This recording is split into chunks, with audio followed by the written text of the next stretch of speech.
All right. So for those of you who missed the class and are now just joining in, you just missed us introducing ourselves. Nothing too major. What are you talking about? It was great. It was awesome. But so one of the reasons I was asking about where you've gone, why you traveled there, is really at the end of the day, whatever that main reason why you went and what you saw, that's an attraction, right? It's the no one wakes up in the morning in Windsor and says, "Oh, I'm going to go stay at the Delta in Toronto."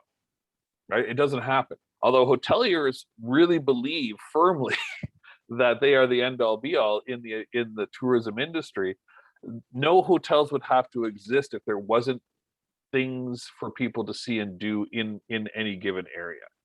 And Nav, I think you hit that. Actually, both you and Lauren, when you were talking about tourism and just how big it is, it's one of its biggest downfalls. The tourism is like an umbrella statement or an umbrella word that describes a whole ton of different industries, right? You've got the attractions industries, you got the hotel industry, you've got your nature and outdoor experiences industries, you've got just it just goes on and on and on and on, and that has been its biggest downfall, especially. It's got, yeah, the business industry. Exactly. And the downfall of it is it has a hard time gaining any traction, both with at a political level trying to get support, and sometimes at the consumer level, because there's all these competing interests. And this is why destination development is so important in my mind, because if everyone's working together and with one common message saying come here, and here's why, it makes things a lot better. If you wanted to know what was going on in the mining industry in Canada, all of mining, you got to talk to four people, right? Your four biggest mining companies, and you talk to their presidents or whoever on the board, and you will get a full snapshot of what's happening in mining. If you want to find out what's going on in tourism, you wouldn't even know where to begin, because there are just so many players and so many hurdles that the people who are operating in this industry have to go through. And so you want to find out what some of the problems are. Well, for the northern fishing resorts in northern Ontario, their issues are completely different than the issues that we're having at Glowzone when it comes to red tape. So it's interesting, and we're going to try to muddle through some of those things. Mike, what do you have to add?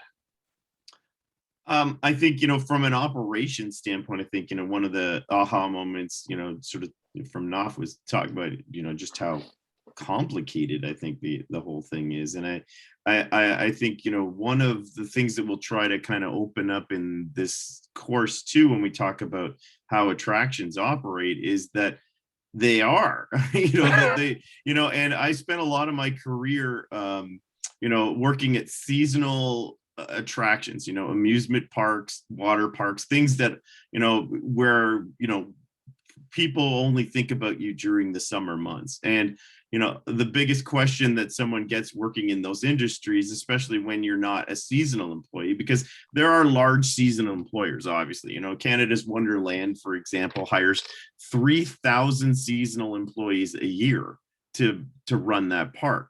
And they only have about 150 full-time staff. And, in a park like Wet and Wild, there were only 5 of us that worked full-time all year round. But so when you get into sort of that career level, working there all through the year, one of the major questions you would get asked working in that is, what do you do all year? Because people only think of the park as being alive, or the attraction being sort of active when it's operating. But the work that's required to make a season happen at a park like Canada's Wonderland or Wet and Wild or Ontario Place, or even something like the 2015 Pan Am Games, where my games time work was about 1/10 of the amount of time that I worked for the games. The amount of work and organization and planning and working through, all of the possible scenarios and dealing with, permits and regulations and, all the things, budgets and you name it, that occupies so much of your time. And that, my some of my off seasons were busier in certain ways than they were during the season. The season is more like it is an all out full speed, you are in it and you are executing your plan. And your off season is, you're creating those plans and all that. So you really shift your work in what you're doing. But all of the success that you have in those seasons is laid in the groundwork that you put into those off seasons. And that's part of the part where I think, when you start to sort of, like I said before, to sort of open up the curtain or peel behind and look behind it and see what's going on there, like an operation like Canada's Wonderland is insanely complex. And the amount of moving parts and people and departments and the roles that people play, they are so varied, and it goes so deep because they're the things that the whole part of the attraction is that the people experiencing it, they don't want you don't want to bother them with the complexity of it. You don't want them to think about it or even have any part in it. It's supposed to be easy, it's supposed to be fun, because that's what it is, and that's the product that you're selling, is an experience or a feeling or something that's generally, I mean, when you think of attractions, it should be fun or enjoyable, but the people using those things, or the patrons or the guests or whatever you want to call them, it needs to come off as almost like that it happened so simply and so easily that it's got to be simple, and that's definitely not the truth. Yeah, yeah. They're in while the parks are in operation, especially on the seasonal ones. You're basically you're a walking first aid kit for the business, right? Like you're putting out fires. You're making sure your plan is coming to fruition, which is kind of neat. Okay, so before we go on, so the next step is we're going to go through the full course outline. I'm wondering, and you can let me know in the chat or in just by putting up your thumbs. Did you guys want 5 minutes to roll out of bed, grab yourselves a coffee, go to the washroom, and that sort of stuff before we get to the next step? So we don't want to. There's no way we're all going to sit here for 3 full hours, and our expectation is that you're just going to not have to move around. Okay, so we got a yes, please. So it is 8:53. Let's come back at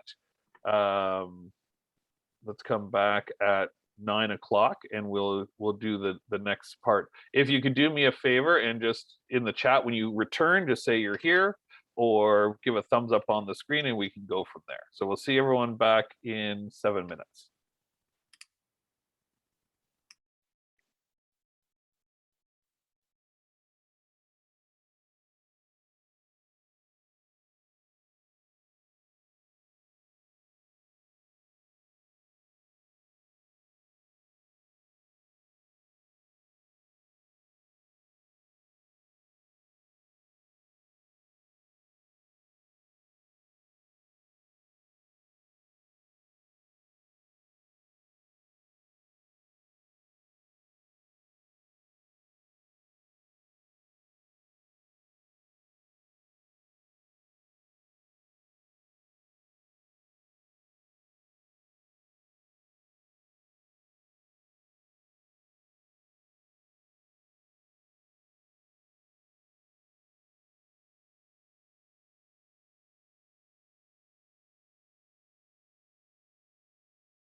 how did your kid like first day of school yesterday, Mike?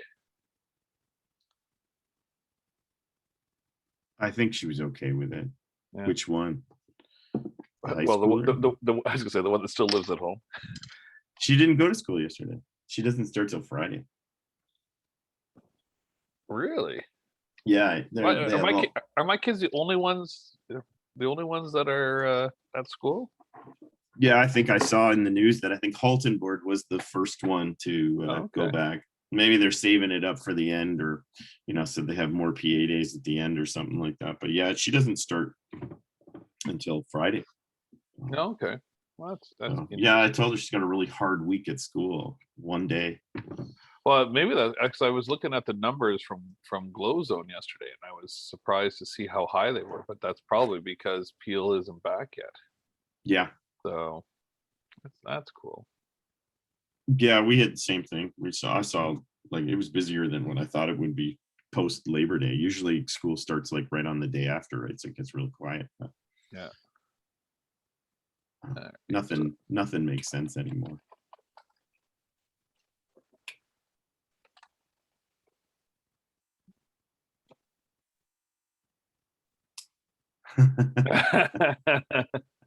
That's awesome. That's hilarious. We were just talking about that. Yeah, for my kids, I've got one at university, one in grade 12, and one in that just started grade 9, and my guys had to start yesterday. So okay, so let's go through, and this is going to be the more dry stuff in my mind. All right, I think we've done the getting to know you, and oh, there's Brittany. Awesome. No, welcome, Brittany. Perfect timing. Well, good morning, Brittany. Actually, hello. We'll see if she's there. She is. Hi, Good morning. sorry. That's okay. I'm so sorry I'm late. That is. Did you oversleep? Because I've done that. I did, but I also got the mix up and didn't get the email because just work and yeah. No, I'm glad you're able to make it. And I apologize for the mix up. I might actually start the meeting tomorrow just in case some of the other students didn't get it either, and redo it, because it's not fair to you guys to have that last second change, which is a very operations kind of thing. So we've already done introductions, so you'll get caught up in a bit on introductions, and we're just about to start what the overview is going to be. You're good with that? Yeah, no problem. Perfect. Okay. All right. So you probably already read all this. So we're going to be doing everything synchronous if we can, either in person or online. So in a perfect world, I would love to do at least a couple of the courses or a couple of the classes in person at the campus. Mike and I would love to actually meet all of you in person. And I know 8 o'clock is brutal. So what I'm going to do after we go through this and we get to meet everyone is I'll put together like a doodle poll so you can do things anonymously, because I certainly, if someone really, they can't make it, you don't live in town, there's no way that or just there's no way that 8 o'clock in the morning is going to happen for you in person. We can figure out how can we do something that has both. And when we were planning this course too, I mean, when we were, obviously in, like I said, in a perfect world, I mean, given that both of us have had so many, I would say we have so many connections in what we would consider the attractions industry, then there were a lot of opportunities to see some of these things, in person, right? And to sort of, go and watch how they operate and how they're created. But obviously the world has other plans sometimes. Yeah. So we need well, I think there's still that opportunity, like just right there around campus. Like we know the guys, or we know the people who are running Reptilia or iFly or Palladium, obviously Putting Edge, and there's probably an opportunity for us to do that. What I didn't realize is the amount of paperwork everyone has to fill out to do that. things have changed a lot since we were at school. Like we were, I was one of my favorite courses at university was taught by two guys who owned a branding company, and like us, they weren't they weren't professors. They were business people who were trying to share what they had learned to try to to put everything into perspective. And we would meet at pubs. We would meet and go into one of the businesses in Guelph and learn about their branding. Lauren, if you live 3 hours away, we would. I am not making you get up at 5 o'clock in the morning. Just so you know, you can come in and take class from bed. And we'll do both of those together. I live in Georgetown, which is about an hour and a bit away, and even that's for me is like, okay, I can get up that early, but leaving at 5 o'clock in the morning, no way. Don't you worry about that. So that's all good. So anyway, so I got off topic. So we want to try and teach in that style. So if we can get together with whoever we can, that's awesome. The other people that can't, we will figure out. And they said that there's a classroom that can do that, where we can do both things. Might only happen once or twice, depending on what's going on. The school is more reluctant than I think Mike and I are, but we've got to get used to the institutional rules and regulations and how they operate. So anyway, after all of this stuff that we're going through, everything is going to be interactive discussions designed for, I think you guys probably know a heck of a lot more than you think you know. And that's sort of what we're banking on. And as you start to think about things like what were some of your favorite experiences and why, you're going to be able to pull that out and go, yeah, that's operations. So we really want you to help basically teach yourselves, really, as with us as facilitators, not so much as the people who are just talking at you. I can't, it would be too boring for all of us. And Mike he would snore, oh look, someone else, this is awesome. Excellent. Oh shoot, what did I just do? I hit the wrong button. All right, so Suzanne is coming in. Or good morning, Suzanne. Good morning. Oh, she's connecting to audio. All right, I'm still on the wrong. Yeah, I think you're back where you were there. Okay. As you can see, Chuck is not a technology wizard. No. So. Shush. Shush. And so a lot of the stuff we're going to be doing stuff synchronously. So we're going to be using some Google Docs and Jamboard and all sorts of stuff, which I will send you all of that info during class, and we'll be doing a Jamboard in a little bit, and we'll show how that one works. That was brand new to me. I'm sure that all of you are familiar with all these really cool technologies, but I keep screwing them up. So Susanna, how are you? Did I pronounce your name correctly? She's on mute. Hello. You can also type it in the chat if you want.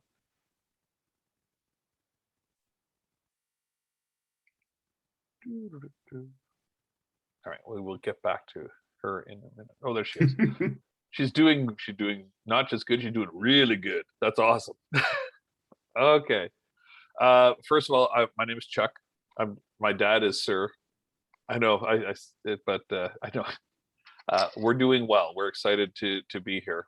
So, all right. So our expected outcomes of this class, we really want you to leave the course knowing and being able to step into this environment.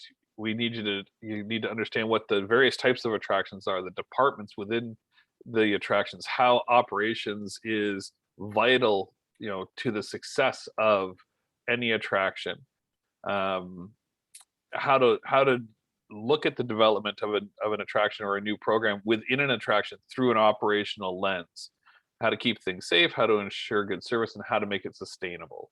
So that's sort of what we hope by the end of this class, you're like, man, I can put together an operations plan for an attraction, or I could put together an operations plan for a new program at a bigger attraction like a Wonderland. Who, so they last year or the year before when they did their Christmas program, so they put together, they were open. That was a brand new program. They would have had to have operationalized that. So the major topics, types of attractions, and the unique operating environments that have to be managed, attractions departments, interconnectivity, which is a wonderful word, I love that word, of operations on the overall success of the attractions, the importance of people, which is, I think, one of the most important things in operations delivery, and the role of operations in risk management, safety, and emergency procedures. So that's the last one, the role, that's probably one of the drier ones. The stories that Mike will be able to tell you will make at least keep it entertaining. It's also probably one of the most important ones, because you can't have any of the rest of it if people are getting hurt and dying. That's just one of those things.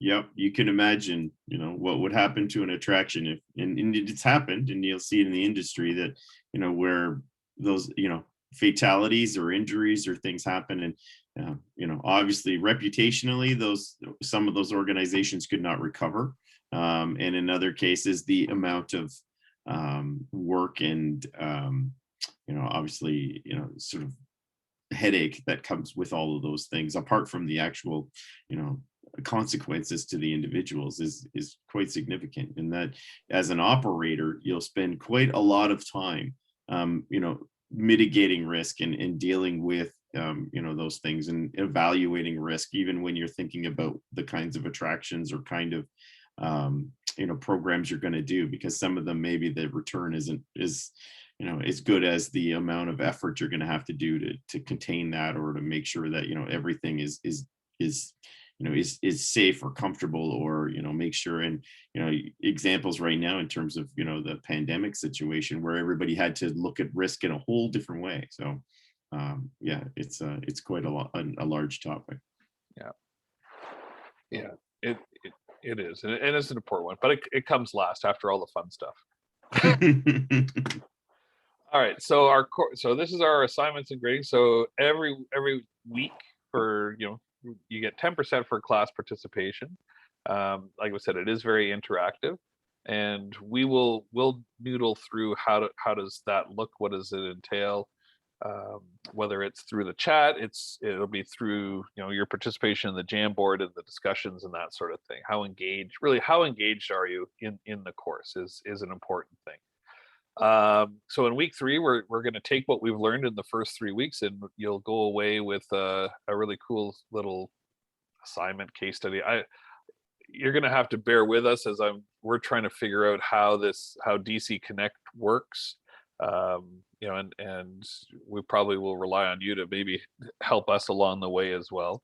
So it's a really neat thing where you're going to pick 2 attractions. You're going to talk about what type of attractions there are, what departments, and then you're going to talk about what things are similar and what things are different within those attractions. And when we talk about presenting, it will really, it's nothing major, like no more than what you guys just did when you were introducing yourselves. It's really meant to be, here's what I was thinking, and then we'll spend a lot of time during that class having discussions. And go from there. Then we're going to do an assignment. So we'll choose an attraction scenario, and then you're going to have to operationalize that. So that'll be at the end of week 7. In week 8, we're going to introduce the final project, and we're going to have you guys form into groups, a couple of groups, and create an operations plan for an attraction. And that'll be something that you'll present in the last week. And then week 11, you're going to do another attraction scenario and ask to apply the learning to outline a risk and safety management plan. and then present it in the following week. And once again, when we talk about presenting, we're not talking about huge, in-depth things. And we'll go through this when we get to week 3. We'll leave a lot of time at the end of that class for you guys to ask questions, and so that you have a full understanding of what those expectations are.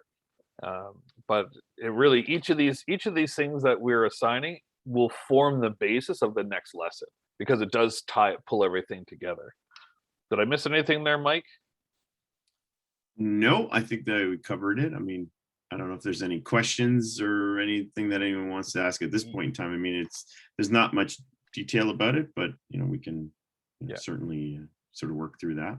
Yeah. Are there any questions you guys want to ask? You can go off mute, or you can type it in.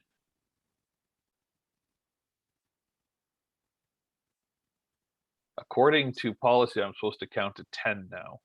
That's what we learned. All right, I'm a fast counter. Looks All good. right, so here we go. So I'm going to stop the share. And I am going to, if you check your email in a second, I'm going to send you a link to the shared in the chat too, to the Jamboard. So I've sent it all to your share anyway. So hopefully in your emails, you will have gotten a link. Let me know in the chat whether you got the link or not. That would be great.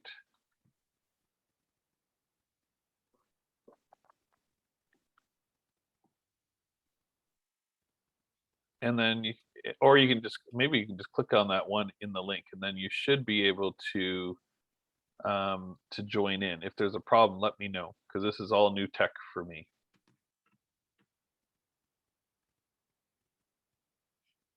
Let's see, someone in there? Yeah. So who is Nyan Cat?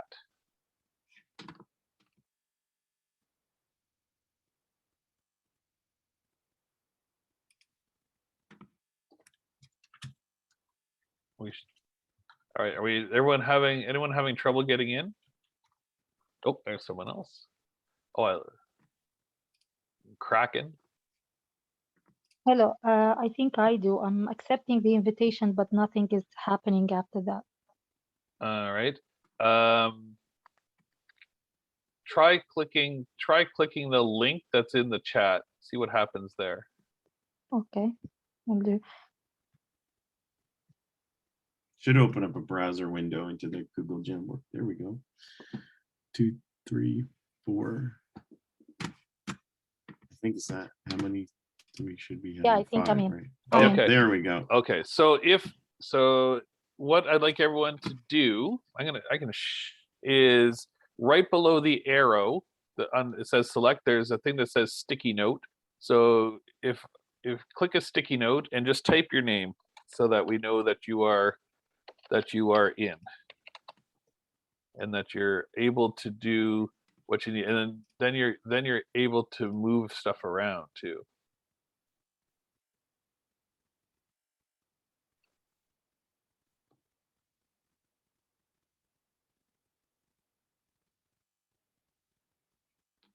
All right.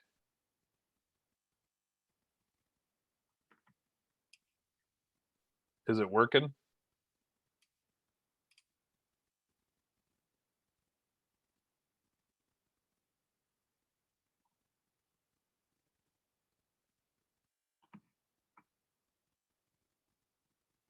Anyone?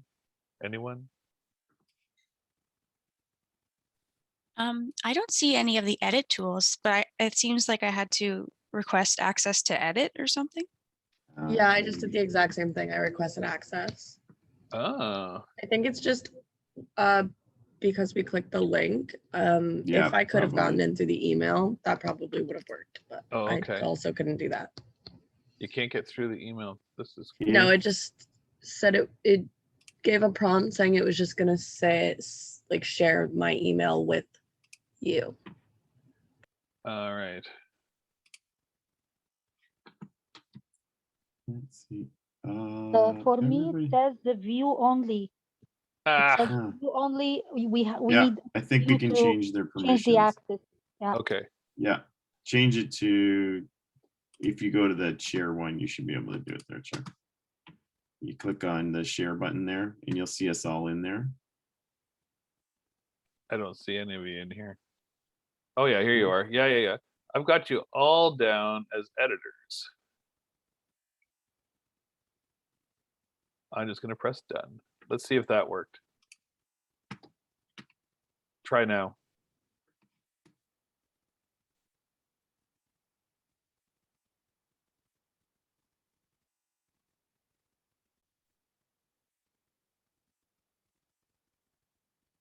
Whoops. Yeah, because it says everyone can edit, but maybe you have to go in through something else. Are you still having trouble, guys? What's going on? Let's see the chat. Yeah, I still don't have any extra tools or anything. Looks the same. Huh.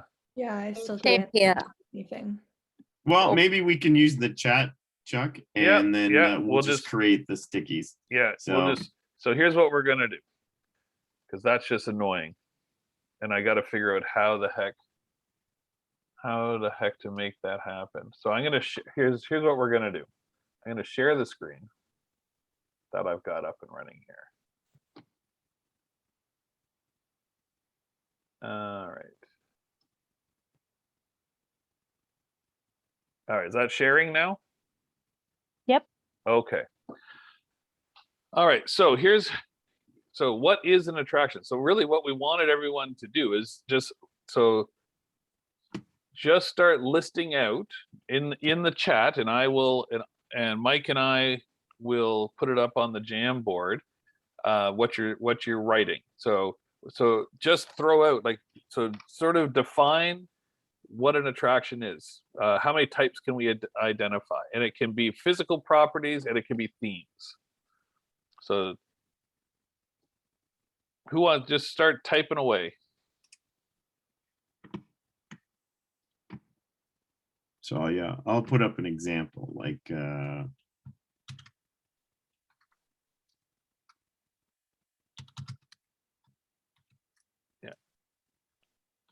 Oh, good. Okay, I'll type. Yep. So natural. Oh, good. So here we go. Now we're going. Mike, I'll get the destination. mhm. Historical. I'll do theme park.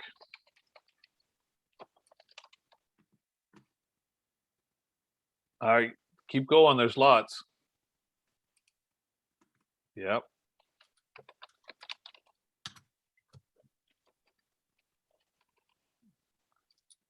Perfect.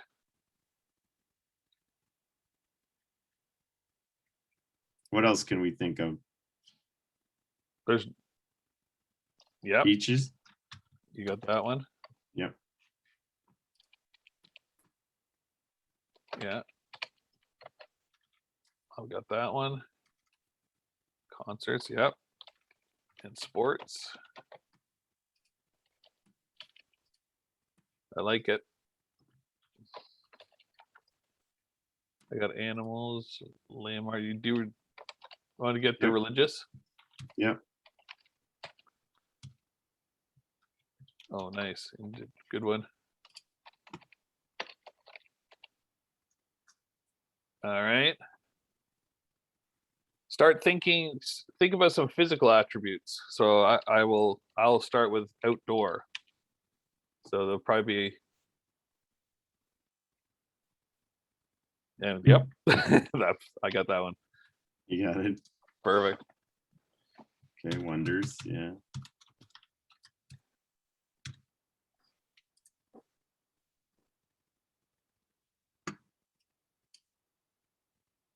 All right.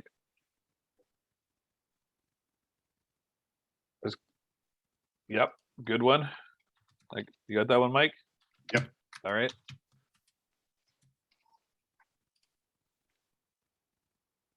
Trade shows, yeah. Yeah, sports.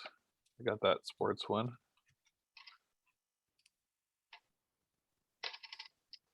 All right. Retreats. Oops. Mhm. Food and bev. All right. Yeah, hotels. I got that one. Spas. I like it. All right, so let's go. So just spend next couple of minutes. Let's do just physical attributes. So things that, so we have indoor, like indoor, outdoor. There's what are the things that when you think about it, what else would you think about when you were describing an attraction? Yeah, rock climbing. I can put it there.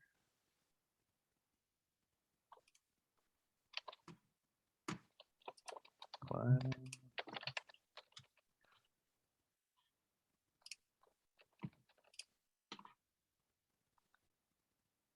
What other physical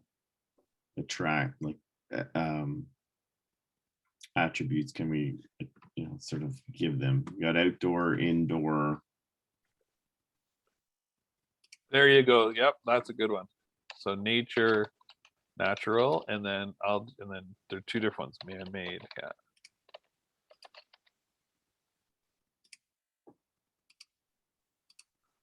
I'm gonna just click, I'm gonna make those green so that we can. Yeah.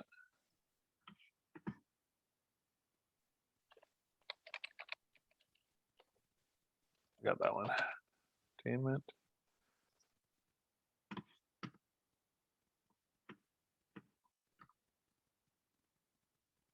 We talked about it with the difference between, oh, there we go.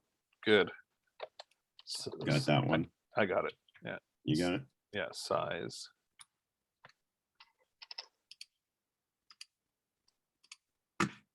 Yeah, that is a good thing. Yep. Those are good themes. Leisure is a theme, business. Yeah.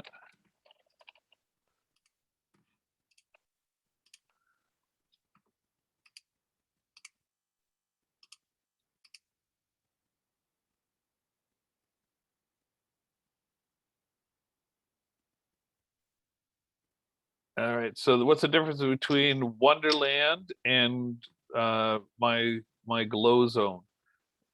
There's tons of one's huge, but audience, family, yep, couples, yep, dry versus wet. Yeah. Yeah. Perfect. Talis, is that a question why we have size or is that Yeah, no, I think I get Talis is saying like the difference between it. Yeah, was yeah, the okay, so just size. Yeah. Yep, we got it. I agree. And yes, and you're right. There, size is definitely a factor between a Wonderland. Mostly, it's the difference between when they operate. Seasons, perfect. Yes. So you've got year round, which we'll put up, right? And then seasonal, which Mike just added in. Mhm. Oh, well, I'm just going to erase my year round then. Jeez, I know. Jeez. Okay. All right. Anything else? There's lots and lots and lots. Yes, perfect. So Talis, that's a really good point. Is it as a way that we can say that is, is it a driver, right? Is it a tourism driver? Or is it a local attraction? Yeah. That's a really good point. Yeah, local attraction or in a domestic driver, right?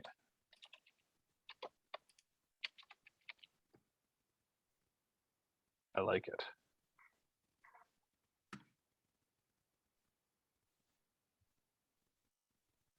What else do we got?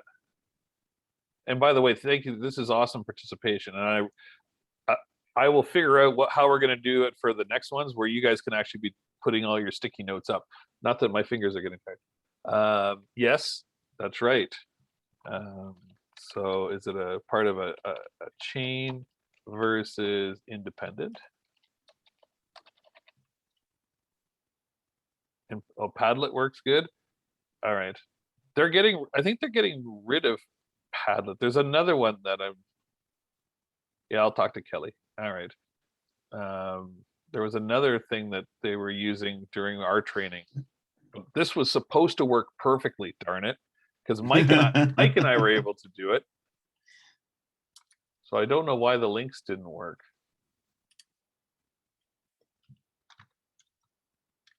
Yeah. Chain franchise, yep. We got a fairly good list going here.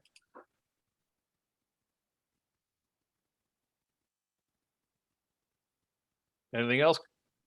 Do we get everyone's comments? I think we did a pretty good job. All right.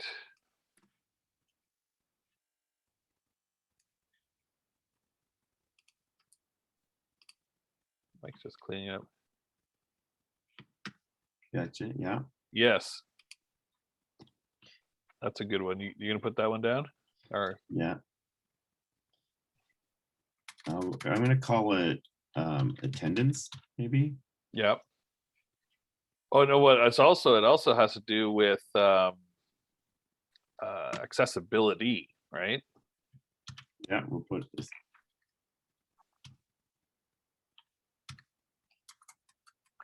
So Knopf, when you're talking about platforms, are you talking about on the marketing side of things or an actual descriptor of an attraction? I would say like it's a major thing because again, it can the attraction could be accessed digitally and like a lot of Okay. statements, for example. Oh, yeah. So that's neat. Maybe we'll call it digital. Yeah. Does that kind of, Yeah, Yep. or even and then we have the interfaces for like in every person.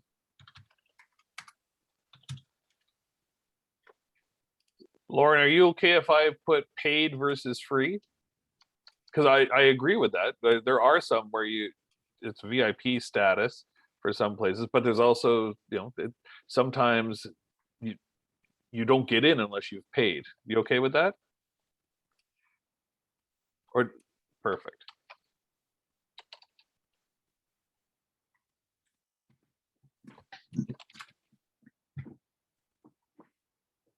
And along with that, I think you've got so if it's a VIP or a paid access, one of the that's right, like a club with a cover. And another way to say that is that's gated, meaning you can't get in unless unless you've paid the cover or you have the pass or whatever. And I guess the opposite to that would be free. can we add loyalty programs and reward systems? Sure. Yeah.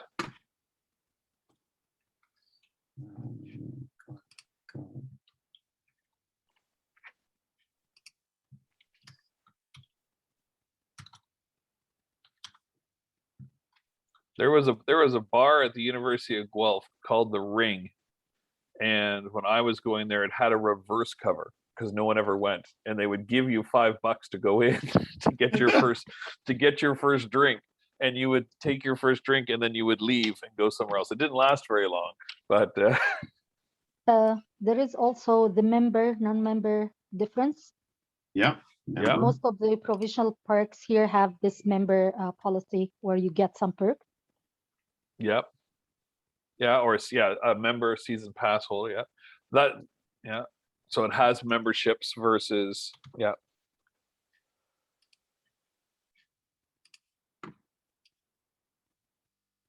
And when we were having our chat earlier, and I know that so for Brittany and Susanna might have missed part of this. They were just talking about how complex the world of tourism is, and we're just talking about one little subsector of tourism, the attractions, and you can already see how absolutely different these things can be.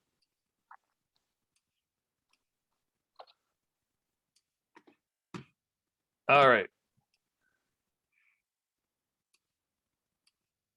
So, and this sort of talks about the complexity of how you, when Chuck and I were looking at creating a course called Attractions Operations, that, when you look at all of these, that they all hold some similarities, but their operational needs are vastly different in terms of, how do you organize? How do you sort of, execute those plans? How do you do that? So that will be part of the interesting sort of when we get into some of the case studies and look at those different things about, how does, something like a sports attraction versus something that maybe is like a natural, sort of, attraction, how do they, where are they similar, where are they different, where do they, what would be some of the more, pressing needs in terms of, that type of thing, or versus another.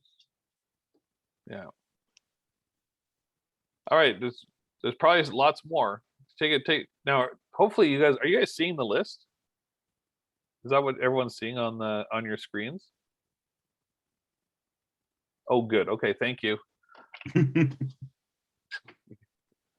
There's gonna be a lot of those questions over the next 14 weeks as we try to figure out how to make all of this work. So take a look at the list. Mike did some of the work for you by switching some of the colors, but what else is missing? Or what else can you think of? It's not that anything's missing, it's just there's so many, and to be honest, I think we've got a really good start.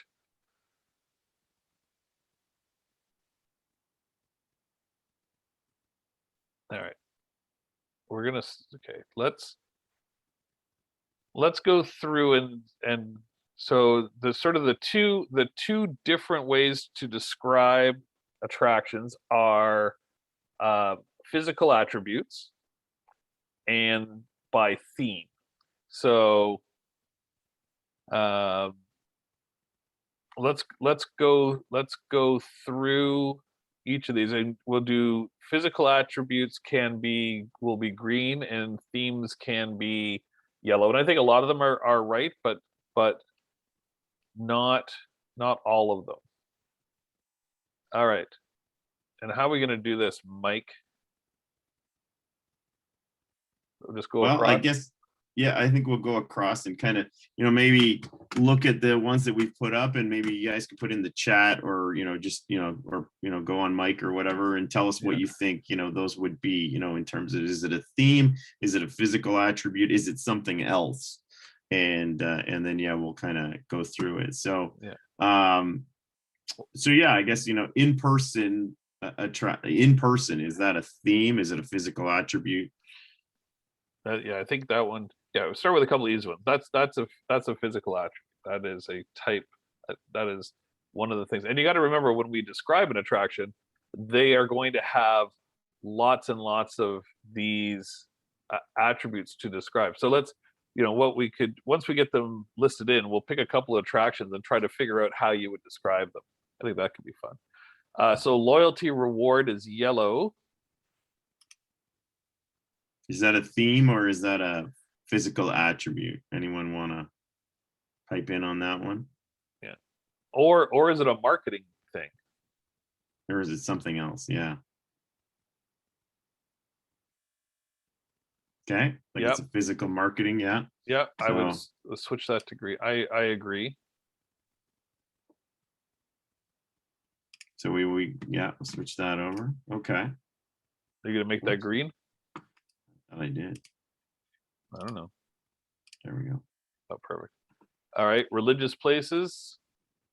Oh, we got lots of stuff here. Oh yeah, they're underneath each other. They're all over the place. Oh man, they're all over the place. Yeah, we can make them smaller too, huh? Look at that.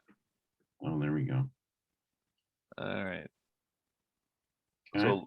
So we have local attractions in yellow. Is that a physical attribute, or is that a is that a theme?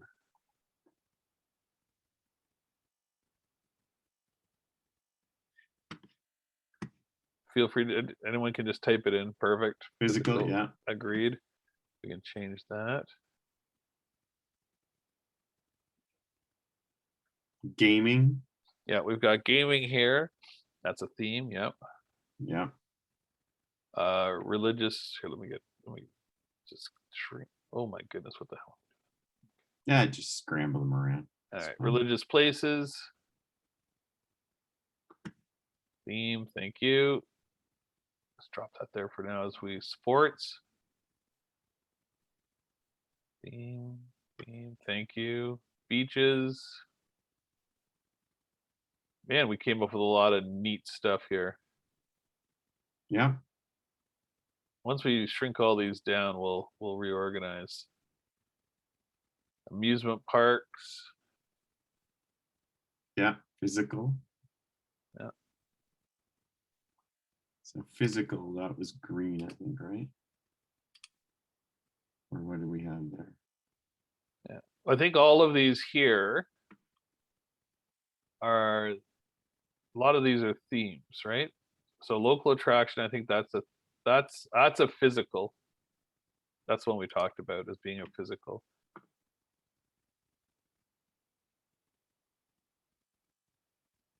So do we want that yellow or green, Chuck?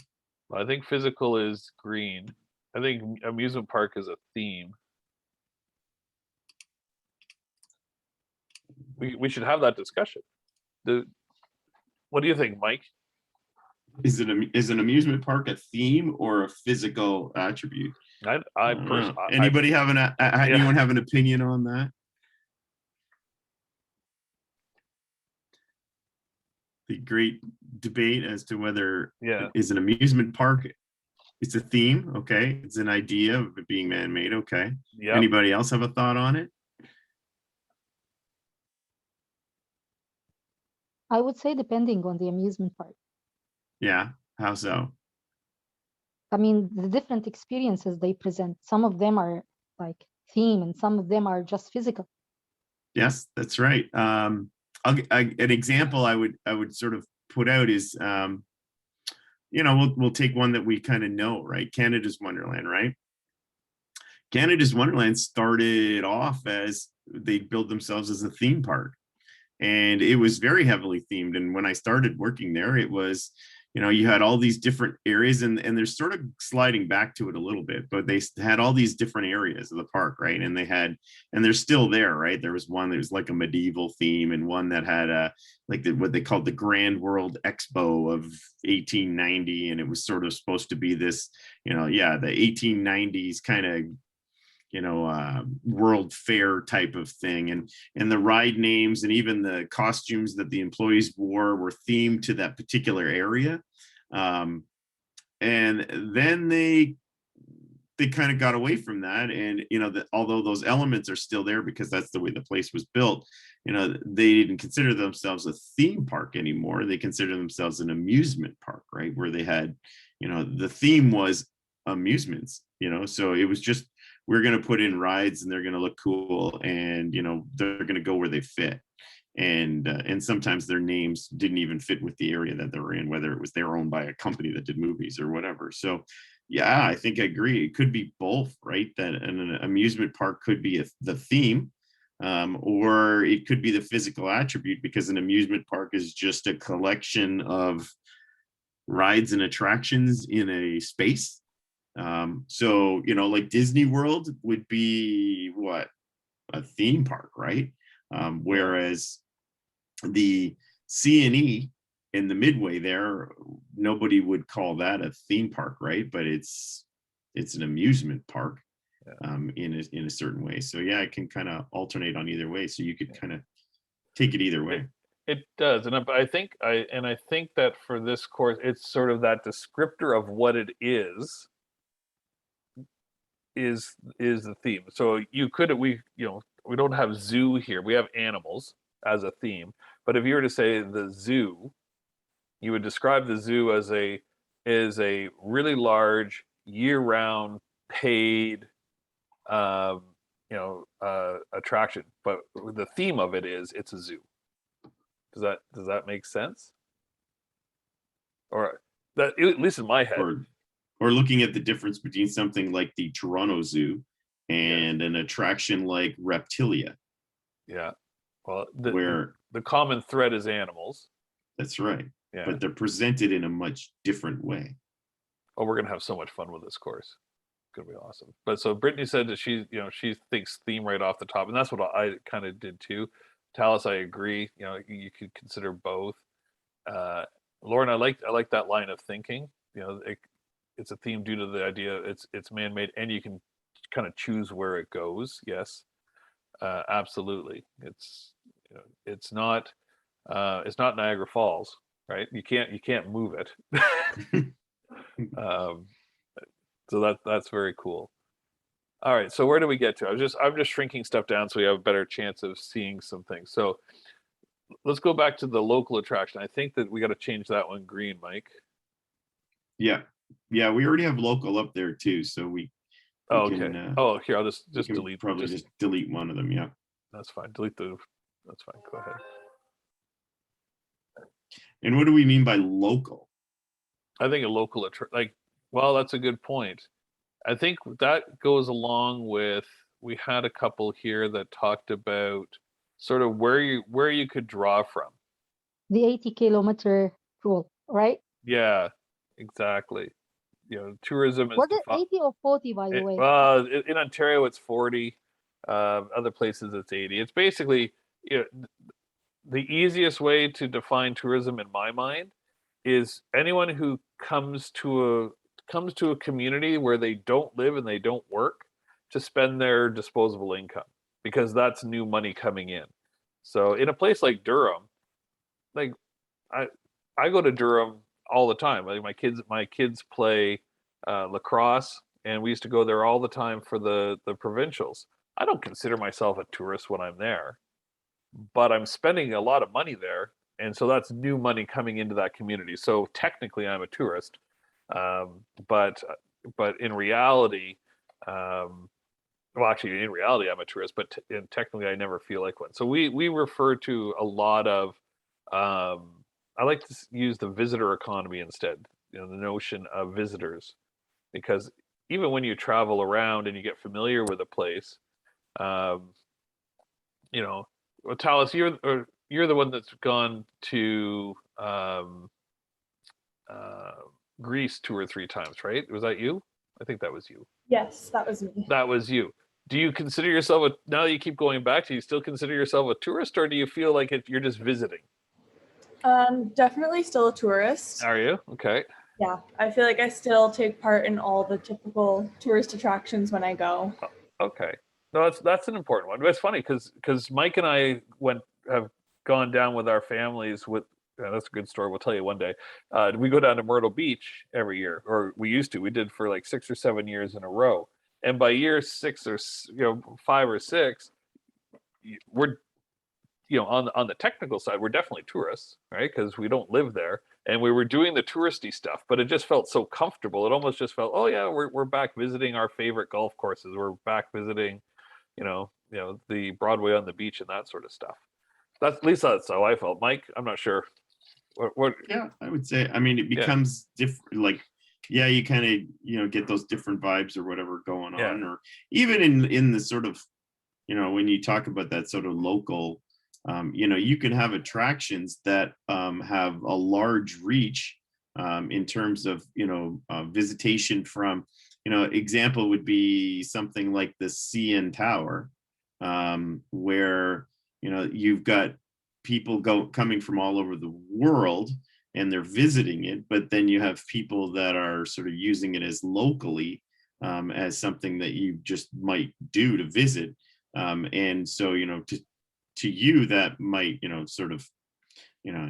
you might sort of feel as a local that's sort of a local attraction to you, but to someone else, that's definitely they've traveled from who knows where, right, and they've sort of happened upon it because it's, whatever information they had about the local area, or what marketing or what things that the CN Tower put in place to draw them to it, to go and experience that, right?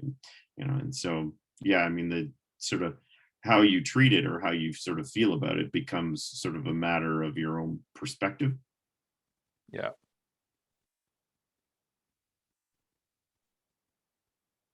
Why do we get on that or because we're still trying to, because we were trying to define what local was, I think, right? Yeah, we were talking. And so Glow Zone is a good example. We're family entertainment centers. 80% of our business is by people who live in Brampton and Mississauga, but 20% of our visitors don't live in either of those places. But so they are technically tourists by definition. But once again, I don't think a lot of them consider themselves to be tourists because they're coming from Orangeville, or they're coming out of Milton, or they're coming out of these other areas, just because their towns don't have what we're offering. The true tourists are the ones that are they have a 5-hour layover at the airport, and they whip over with their families and play. But for us, we don't even care. We just want as many people through the doors as possible. So I think that those are physical descriptors, right? So it's they are primarily a local attraction or a domestic driver. And somewhere in here, which I can't seem to see at the moment, I know that we have a tourism driver. There we go. I'm just going to sort of clump those three together right up there. And I think that they are more physical descriptors than themes. Are you guys okay with that as a physical descriptor? Does what we've just talked about make sense?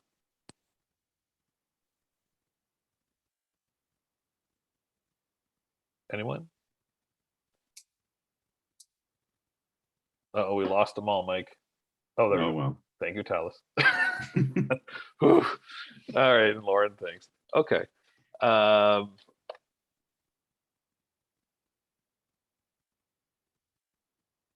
right, so we're gonna get rid of that one just because it was a duplicate.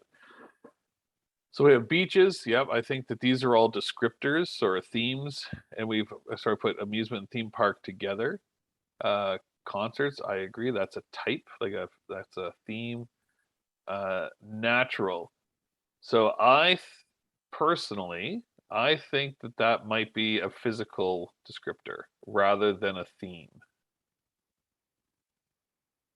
Although it could be both. It could absolutely be both. And maybe nature or natural is the theme and outdoor is the descriptor. Like the physical attribute. Mm-hmm. What do you guys think about that? I would say it's quite confusing. Yep. Frankly speaking, I'm totally lost. Like the theme and the thing. Oh my gosh. So I guess the one way of looking at it is, how would you describe something like Niagara Falls? Is that a natural attraction or a nature attraction, or is it something else? Or, because when you think about like that as an entity, obviously it's not man-made. It's a thing. Yes. But would you describe that to yourself as that you're communing with nature when you go to visit it? No, I wouldn't. But again, it's just like, is it a physical attribute or is it a theme attribute? Or yeah, that's where I'm lost. Yeah. Yeah. No, that's okay. And that's why we're here. It's going to, yeah. And Brittany just said, I think both a natural attraction. That is what Niagara Falls as a town is turned into the whole theme. The whole theme. Yeah. That's really, you're right. But you think both, and this is why we're doing this course is the connections you're going. Will be able, by the time you're done this, you'll be able to look at all these sort of things and go, okay, this is the environment that I need to look at this place at in terms of how to make it run and how to make it successful, if that makes sense. We'll quickly just go through a few more. We're coming up on the hour again. Do we want to take another 5-minute break? Because, and I'll leave this up on the screen if you want to noodle through it a little bit more. And then what we'll do is we'll come back, we'll finish this off. We don't have a lot more to do today other than the next couple of slides sort of go through in our mind where we're at, and we'll create the definition for the course. And it'll be interesting. But I'm really enjoying this discussion, and the chat is working pretty well. So let's come back at 10 o'clock. So everyone take a few minute break, clear your heads, and then we can continue on with this really cool discussion. And when you get back, if you can just put in the chat that you're back, that'd be awesome.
Just sorting them out there, Michael.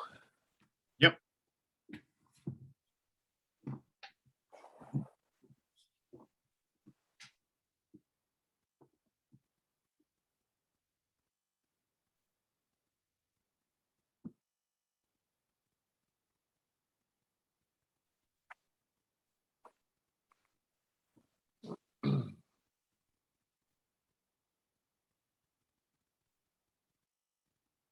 We had already had natural in both colors.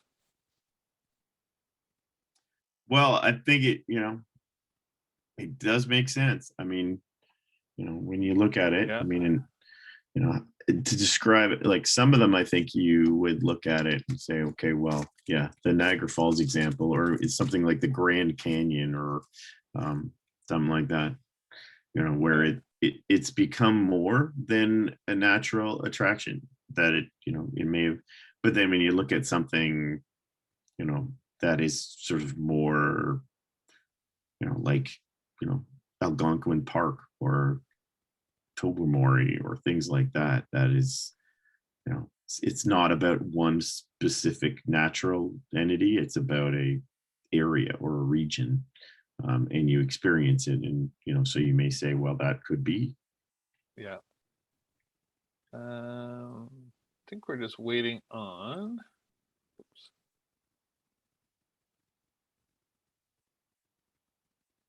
What are we doing here? I'm just waiting on Susanna. Is she back? But she will join in a second. Okay, let's continue. There you Oh, thank you. Perfect. Let's continue this discussion because I'm enjoying it immensely, about. So I think we can all agree that outdoor is a physical attribute, but natural or nature,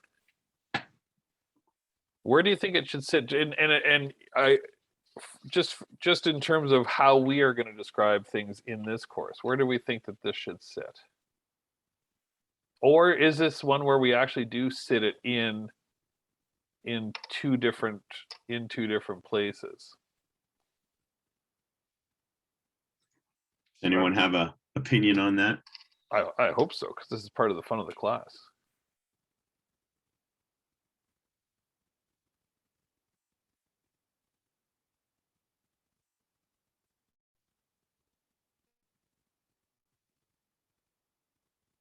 We had some earlier that said so Brittany thought it could be both. And then the natural attraction that that's what Niagara Falls is. And the town has turned it into the theme. Where do you sit on this, Michael? In terms of whether it's a theme or a physical Yeah. attribute? I'm kind of in it could be both. Yeah. In terms of, I think, the theme, or maybe the word would probably, I would use for more of if it was a theme, would be maybe like an eco attraction type of thing. So that, and then you're talking about a specific thing, whether it's, about, sort of going to a preserve or going to see, sort of, nature in its sort of purest form, I guess, or as opposed to where natural attraction, would speak to something that is a physical sort of thing, as opposed to like, the Rocky Mountains or the, Niagara Falls or those kinds of things. So, Okay, so what if we did this? So we switched this to a natural attraction is the descriptor, but a nature experience is the theme. So let us know in the chat if that makes sense to you and you're okay with that, or if you have any questions, because this is what it's all about.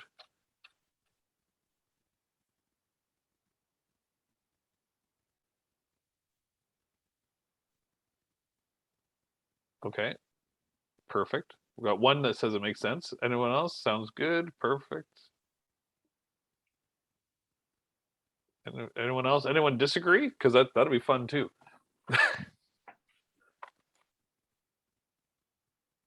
No, Seems like an agreeable bunch. I know. All right, so we'll throw that one down there, and we'll put this one over here. And Knopf's on board. Excellent. I thought I'm glad that she spelled board that way, not bored as in. I'm checking out. And then outdoor, I think, is a physical descriptor, kind of like indoor, outdoor. A destination. I think we've got a couple of cool things here that sort of we can kind of lump them together a bit. Landmark, destination, wonders of the world, tourism driver. That goes in here because we had domestic. We had local in here somewhere too. I don't remember where local went. We put these all as green. So if local is a descriptor, a physical descriptor, then these would be these are the physical descriptors, domestic and tourism, and then these are the themes that sort of fit that. That's right. Okay, so you want to change those colors, Mike? And I don't know how.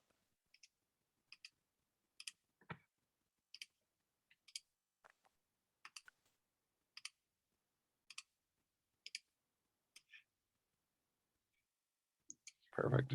Yeah, we'll slide those over here. Okay. We got trade shows, conferences. I think that those are themes. Events and festivals is a good retreats. All of these, I think, gaming, animals, historical, sports, concerts, indigenous. I think that those are all in the right things. We had free twice, so let's just delete that. Then these ones down here. Well, let's go through we got paid up here. I'd say paid, yeah. I think, yeah, I would say paid would be a physical descriptor. Yeah. Not a theme. Yeah, I agree. You guys okay with that? So if that's a physical descriptor, then free is probably going to be a physical descriptor as well. Mm-hmm.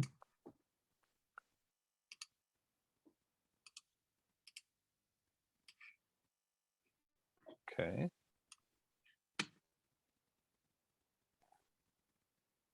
And then we had, and I thought that was the gated, and we had that conversation being, there's you the VIP thing, or the club was a good example of that.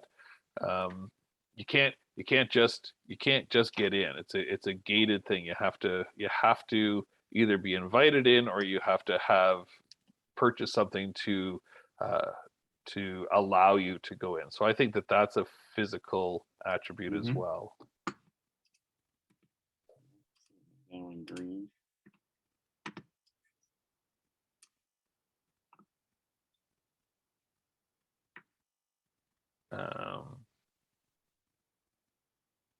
We have upcharge, and I think that's a good way to say that it's not free, so that it's paid. So we can turn that green. And sometimes upcharge is used as a term to describe we'll call it a fee within an attraction to access a specific part of the attraction that may be exclusive to others, right? That's right. Yeah. So it's an attraction within an attraction. All right. So let's switch that to green, and we'll move it up and same with the member pass holder. Actually, I'll move that down here, and these three kind of all go together.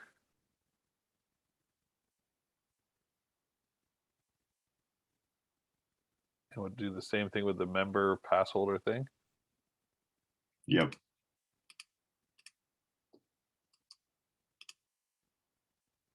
Okay. And then I think I think this one was really good. I hadn't even thought of this one. This is a great one. Chain versus independent as I think it's a physical descriptor. Who was it that suggested that, and what were you thinking? So Lauren, what were you thinking? Were you thinking that as a physical or as a theme?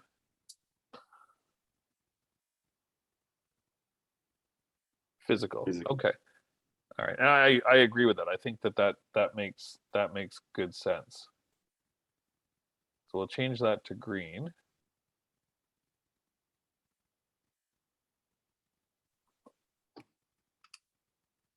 Thank you, Michael.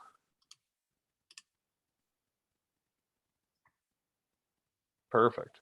And I think that's a pretty good start as we're going along here. In person versus, like, there's a lot of these, especially on the physical side, there's a lot of juxtaposition, right? Or the contrary, free versus gated, or free versus admission, or free versus paid.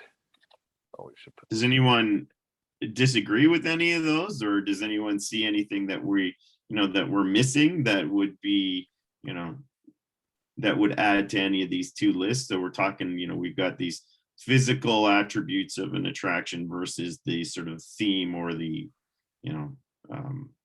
sort of idea of the attraction. I am wondering about the digital one. Digital? Yeah. Yeah. What are you thinking? I don't know. I mean, if we are talking about like an attraction could be either physical in person or digital, then digital Yeah. should be a theme. That's what I believe. Okay. I don't know. Yeah. So maybe we have it like in the same way that we had that sort of natural versus sort of nature attraction. One of them speaks to how it's delivered, but another one may speak to, in what, like you're saying, that's the theme of it, is that it's all about that, right? So yeah. What if we used we call the theme virtual, and the descriptor is it's digital, the physical. Does that make Works sense? fine. Works great. Okay. All right. That's a really good point. We're gonna have to change up these slides in the next couple of slides, because you guys came up with a lot more than we had put. But you can see how, so you've got, and we can start to spend some time putting these together, right? You got seasonal versus year round. You've got family versus Susanna, yeah, I think it's theme 2 since it's virtually done, and when gaming is also considered a theme. Yeah, so do the digital. That's Okay. very cool. Yes. Accessibility. Yeah, now they're even contemplating that the esports arena in Toronto, right? With so that that sort of touches into that sort of idea, right? That the it's not a purely digital experience, but it definitely would be. Yeah, well, I think Durham College actually has. I think it's Durham College. You guys have a really cool esports facility. I think I went to it, but it's in Ajax. I thought it was through you guys. So I think gated, free. These all clump together to describe a certain thing. Leisure and business. You got a domestic driver. And we had, where did local end up? There it is. Yeah. So anyone else have any thoughts that, as we kind of go through this in terms of the, or like I said, anything that we've missed, or anything in here that you don't necessarily agree with, or that you think, could be described in a different way?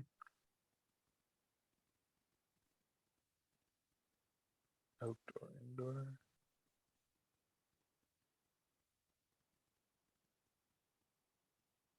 I put that one. I'm not sure we're wet. Actually, we do have wet, or water as a theme.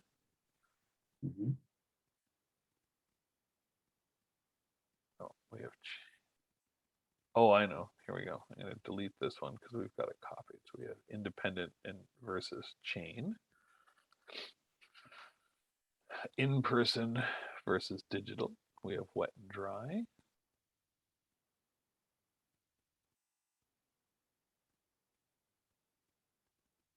Where's our nature? There we go. Natural attraction versus man-made. Size and attendance. Yeah, that worked out pretty well. All right. So you will continue to have access to this, obviously, just as the view only until I can figure that out. So you can during this whole course, and we will put the link into the content as well, if I can figure out how to do that, so that you always have access to go back and take a look at it. I'm going to stop sharing that screen. And I am going to go back to, where are we here? I'm going to go back to the PowerPoint. All right. Are we on the what is an attraction one? Is that what everyone is seeing? Yeah, that's what I see. Okay. So here's where we came to with physical attributes. We had size, so small, medium, large, indoor versus outdoor, year-round versus seasonal, active versus passive.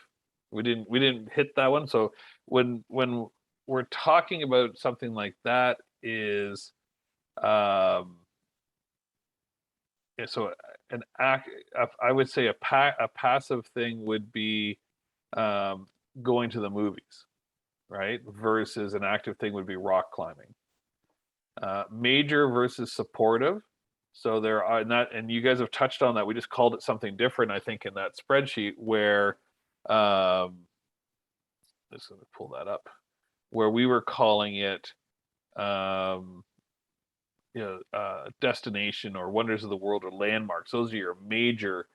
I am going to Niagara Falls. The major attraction there is Niagara Falls. The everything else there is supportive and is now benefiting from the key driver of Niagara Falls. So you can see as many waxed up pop culture icons as you want, and you can go on the wheel, and all of those things are there because you've got a major attraction, right? A major driver. It's not by accident that Legoland and Reptilia and Glow Zone and all these places, not Glow Zone, but Putting Edge and Dave and Buster's are all in Vaughan. The reason they're all in Vaughan is because Wonderland is there. Wonderland is the major attraction. Wonderland is a destination. People will, when they come to Toronto, they will go to Wonderland.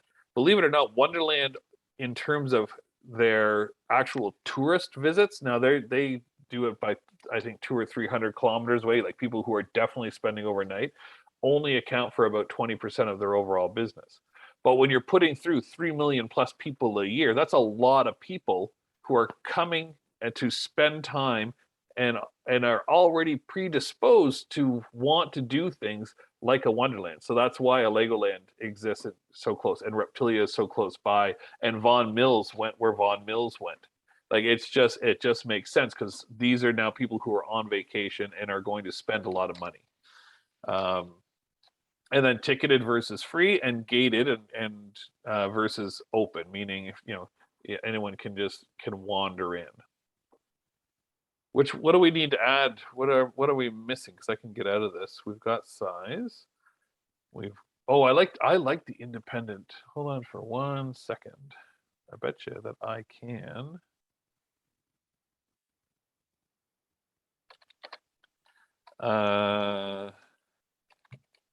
Look at that. Versus a chain. That's a good one. I like that. And what else did we have, Mike? See anything else?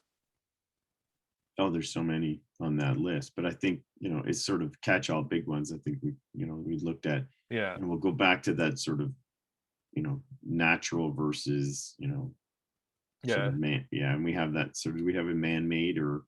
No, I'm missing that, aren't I? And that's probably one of the big headers right there. That right? is. So Okay, so let me go and fix that one. You guys are awesome. Look at, okay. Whoops, shoot. Doing the wrong thing here. I gotta get back to this. All right. Man-made. that was a good debate. Save that. Perfect. Are you seeing it as a full screen, or are you seeing it like I'm seeing it over here, just where now it's not even on? I'm seeing your edit view right now, so I see your slide sorter and the whole bit. Like Oh, that, okay. so. I can change that.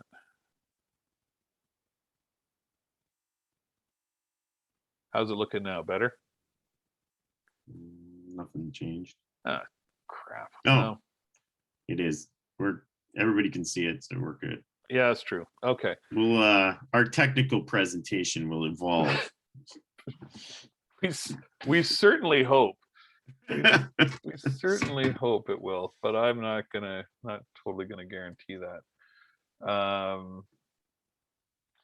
All right, so let's talk about. So, are any questions about where we're at with the physical attributes? Everyone can sort of see that juxtaposition and how you would do a descriptor?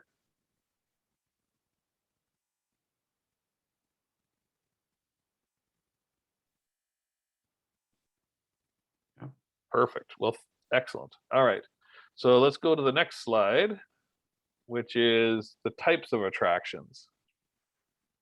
And these are the themes. So we've got amusement theme parks, zoo, aquarium, botanical, landmark or destination, cultural, outdoor adventure, family entertainment.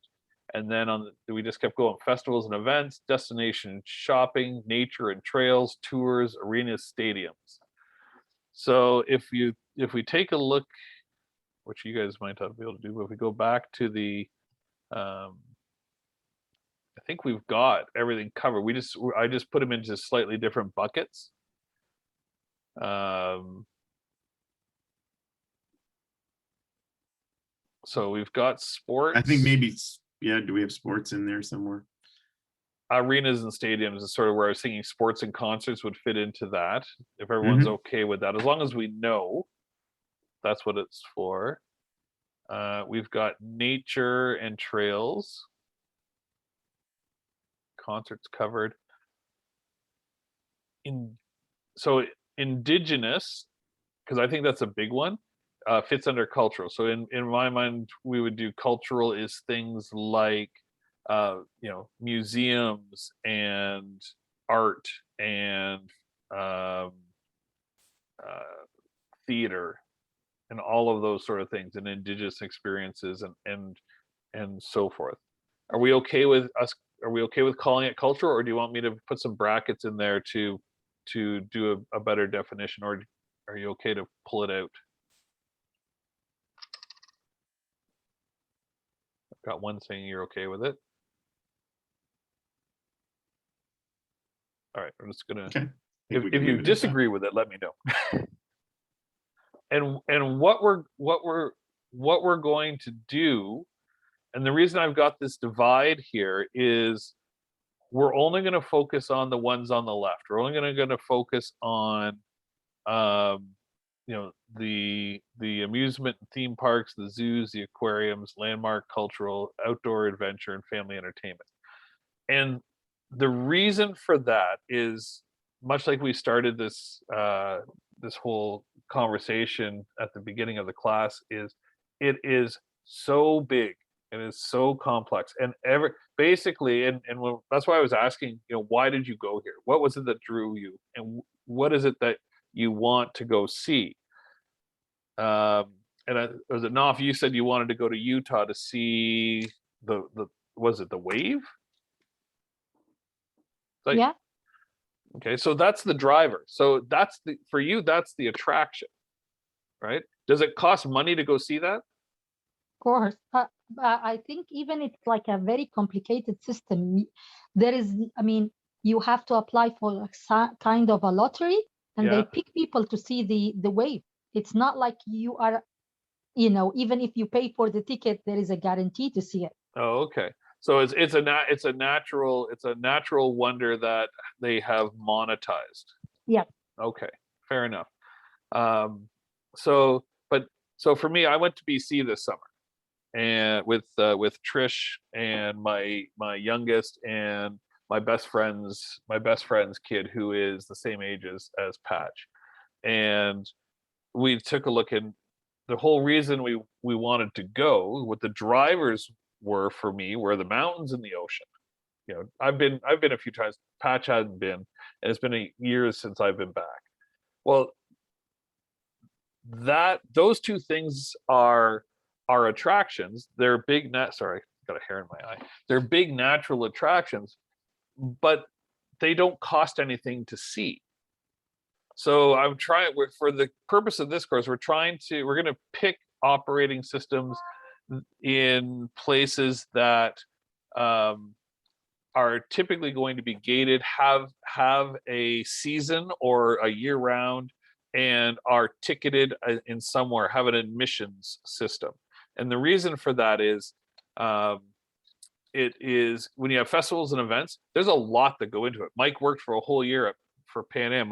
Trish is just about to leave. My wife is leaving next month for England for 10 months to be one of the medical managers for the Commonwealth Games. So her job, the same thing. The Commonwealth Games is a 2-week event that takes years of planning and operating and operation stuff. But then it's there and it's gone.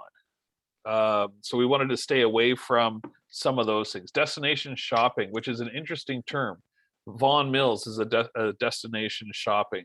Yorkdale, the Eaton Center, or whatever it's called now, the outlet malls are places where people travel or will visit while traveling. But it's just not. It's just a different beast. So for the purposes of this course, we're going to focus on those ones on the left. Mike, what are your thoughts? Because I probably didn't explain that well. Oh, Naf, go ahead. Yeah, go I do ahead. have a question there. Yes. Here about when you mentioned about the beaches and the mountains, and this is free to go to, for example. Now, I would just ask, for example, in the aurora.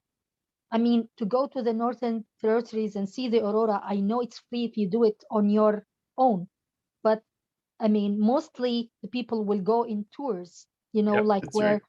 So how do we decide if this is totally free, because it's very difficult to go on your own? I'm sorry, and we're certainly not I'm not disagreeing with that at all. In fact, I look at how much money we spent to get there, right? And then to see those things, but then to layer in all of the fun peripherals that went with it. So the whitewater rafting, the zip lining, the whale watching, the awesome restaurants, going to the Capilano Suspension Bridge. These were all awesome paid attractions, food and beverage aside, that made it a lot easier for me to make the decision to fly us all to go see the free mountains and the free beaches, because there was also all these other things to see and do. When you're going up north, I would agree, you might join a full-on tour. There's a whole set of operating stuff that goes along with being a tour guide, and if we have time, we'll touch on that. But basically, the tour guide, so from an operational lens, the tour guide is operationalizing the places that you're going to go to, the things you're going to see, the places you're going to eat, and where you're going to stay. But as the actual tourist, each one of those places, we're focused on those places that they're going, because the tour guide knows that they want to take you to this attraction because it's giving a great experience. We're going to dive into what operating procedures are in place that makes that a great experience, if that makes sense, for the tour company to take you to. Yeah, thank you. Yeah, and I think, to expand on what Chuck was saying, I think some of it is because, I think the purpose of today was to sort of look at, the attractions industry and sort of create, in the end, we'll sort of look at a definition of this, but to look at the diversity of, what is an attraction, because an attraction is, so many different things. And when you talk about attractions operations, it's very hard to sort of create a one size fits all sort of, approach to dealing with those things. So, but as we sort of move through this, and Chuck and I obviously are, part of our sort of I'll say our reason, our why for this course for us personally is to share our sort of our passion and our experience in this industry in how we've come to create a career and a life out of doing these kinds of things. So obviously in my career, my expertise or my experience has been mostly built in that sort of man-made what you would call that sort of amusements and attractions quotations attractions industry. So where we're going to touch on a lot in terms of operational considerations is sort of looking at those things that you would need to sort of look at, or how those things function in terms of how it all fits together. And those the things on the sort of right hand of the column, where Chuck says they are definitely attractions in their own right. They definitely fill a niche in the industry that is very specialized and has its own sort of considerations and things going forward, or sometimes can be approached in all kinds of different ways.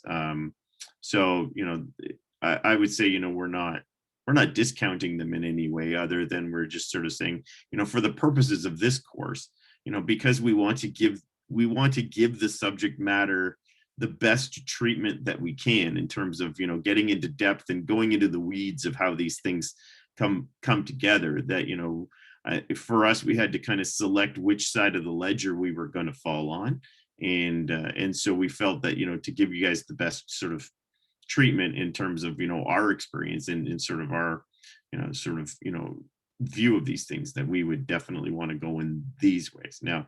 And hopefully that sort of imparts some some things that can be carried over to the other to other things as well. But that's kind of the approach that we wanted to take.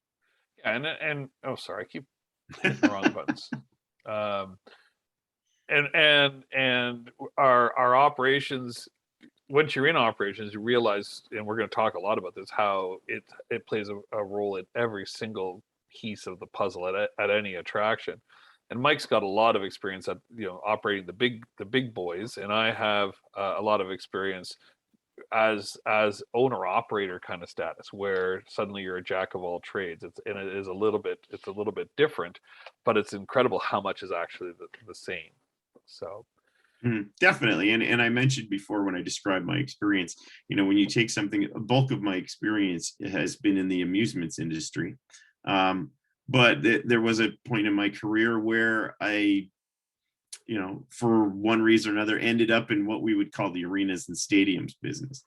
And when I look at something like the FIFA, Women's World Cup, that was definitely a sporting event.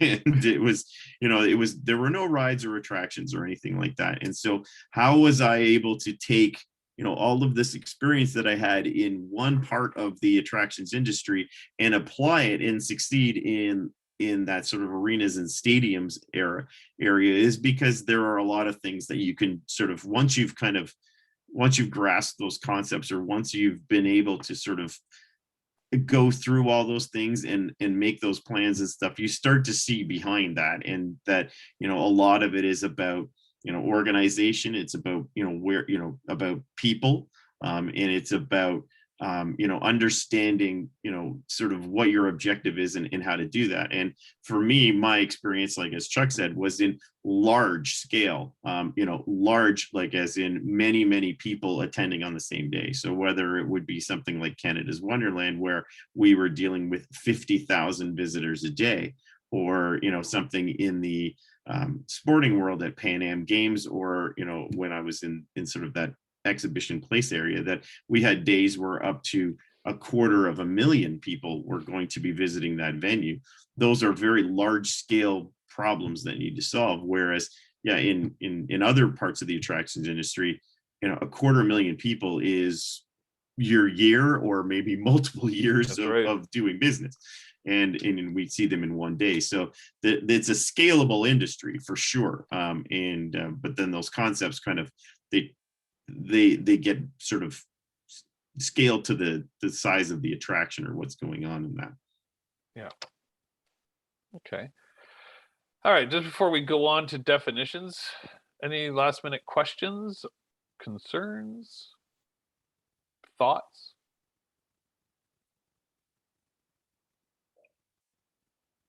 So Mike, either we're doing a fantastic job. I don't want to say All right, well, more. let's Let's yeah, move on. let's- Okay. So I grabbed this from the Merriam-Webster dictionary. The definition of attractions, and there was a lot of different definitions. The one that came closest to what we are talking about was something that attracts or is intended to attract people by appealing to their desires or tastes. And that's pretty close, right? It's that motivator. Why are you going where you're going?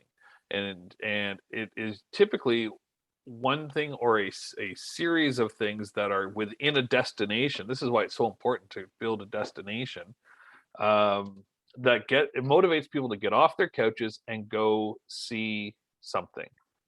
And especially when you're in an area that doesn't have those huge drivers like a Niagara Falls or a CN Tower in Toronto or or a Canada's Wonderland. If you're in a small town, and so if you're up in Port Perry, for example, or Uxbridge, and you've got the Lucy Maud Montgomery Manse, there's a ton of people who love Anne of Green Gables. It's a small little attraction. Are they going to drive 3 hours to go to that one attraction? Probably not. That's why building Uxbridge and Port Perry as a destination to connect the dots, that you've got this great thing to do, and then there's the people who like this. We know that they like history and they like this, and you'll learn all about that in the research component. What else is there to see and do? How do we connect those dots for them? So now they've got 1 or 2 days worth of attractions and entertainment within that destination to motivate them to come and visit. So that's that's where we're going, down that road. So what we did is for the purposes of this course, we built our own course definition. So we said it's going to be any organization, a for-profit or not-for-profit, operating a business with a primary goal of attracting visitors for a paid leisure activity that is experience-based and or interactive. Is everyone good with that? Does that make sense to everyone in terms of where we're going to focus our attention in this course in terms of what attractions? All right. Brittany's good with it. And everyone else okay with that? Any questions about it? No. So yeah, Okay. and I think that will sort of form the basis of now how we sort of, when we move forward, when we describe an attraction, or that's the definition that we're going from. And I think as we work through this exercise, we can see that there's many ways to define it, and none of them are wrong. But for the purposes of how we're going to sort of look at it, and through what lens through the next 13 weeks after this, that's our approach. That's kind of how we're going to lean back on it. So when we look at those things, that's we'll sort of talk about, does this fit that description? Or when we use the word attraction, which we will use billions of times through this course, that we're always leaning towards something that fits into that definition. Yeah, exactly. All right, so what I want to spend the next couple of minutes doing is just sort of talking with you guys and finding out, because like I said, we are complete newbies at this, and we want to make sure that you have all of the ways to connect with us, because your feedback is really, really important. One of the reasons we're hoping to eventually see some of you in person is so that we can have that interaction. I'm also going to give you my other email address. How do you guys find the DC Connect work? Are you guys all really comfortable with it? And is it something that like you will go into, you know to go into the course, and you know how to get everything downloaded from there. I'm still having a hard time getting stuff uploaded. My plan, just so you know, my plan for after today's class is to share this deck under week 1. I've got it on there now. It's hidden. Maybe you guys can see it. I have no idea. And I can unhide it, which means that you'll be able to look at the deck. We're going to take this recording, and I'm supposed to convert it to YouTube, and then I'll post the link. Oh, Suzanne, I got knocked out. She's back. I'll post the link so that if you ever need to go back and watch it again, and for those who weren't able to make it today. Oh yeah, I would figure that you guys would be. This is your second year, right? Yeah. So, yeah. So Okay. But we are extremely interested in hearing your honest feedback whenever you want, right during class or after class. If you don't want to call us out in front of everyone, let us know if there's things that you need us to be doing that's going to make this course better for you, because at the end of the day, we do hope that you have a really good experience, and you're learning something that you're going to be able to translate into some real world experience. When I look at everything I've learned about operations, what it's taught me is you got to be able to roll with it. Like, stuff is going to happen. It's going to happen almost every single day, and some of it just makes you shake your mind, like shake your head and go, because there's no way you would have ever seen it. Hello. Yeah. Yeah, they just wrote it. Lauren just wrote it. Yeah. It's fine. yeah, I saw that. I saw that. Oh, it's too bad. All right, Susanna, we never got to hear from you today. How are things?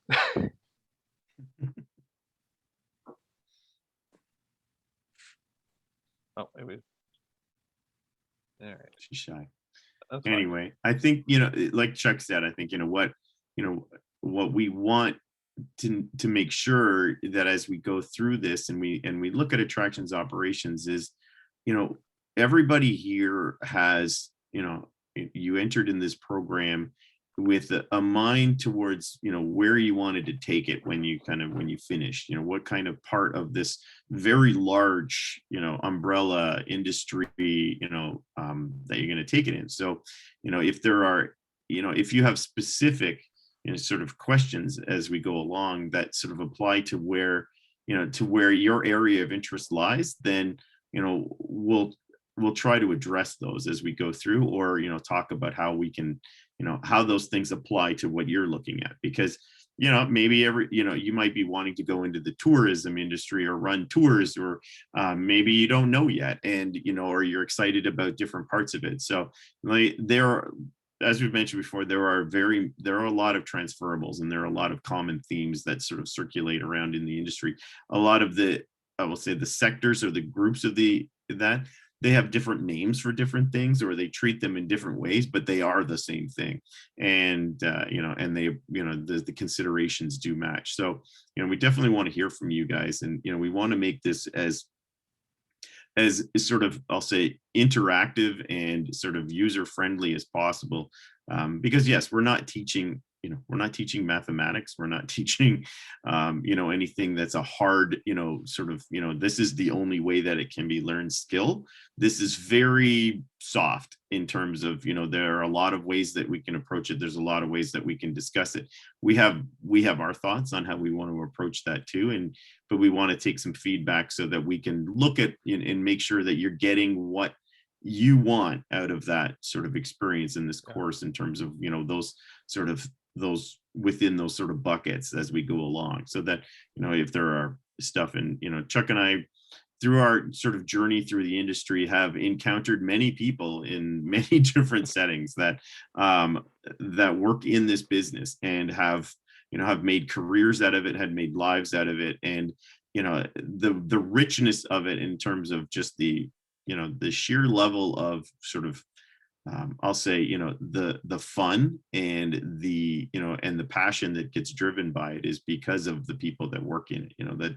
Nobody does works in the amusement industry, the attractions industry, if they don't love it.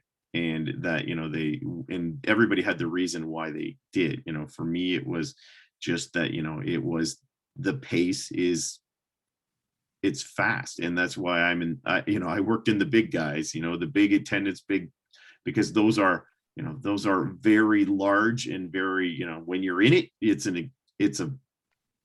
fast. It's like dialing it up to 11 and you go.